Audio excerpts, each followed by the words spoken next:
आप लोगों को सबको मालूम है कि ये इलेक्शंस हो रहे हैं और किस नजरिए पे ये इलेक्शंस हो रहे हैं। अवाम ने तो अपना ख्यालात दे चुके हैं। जिधर भी मैं गई हूं उधर बहुत बड़ी तादाद में, लाखों की तादाद में उन्होंने अपना फैसला कर चुके हैं कि यहाँ पार्लिमानी जमहूरियत कायम होगी।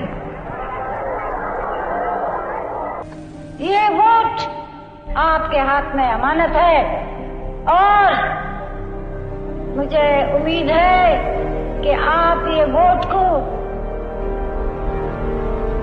एक अमानत समझ के मुल्क के फायदे और कौम के फायदे के लिए इस्तेमाल करना, न कि कोई और चीज के लिए।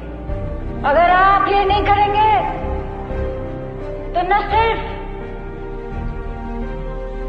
कौम को मुसीबत उठानी पड़ेगी मगर आप लोगों को भी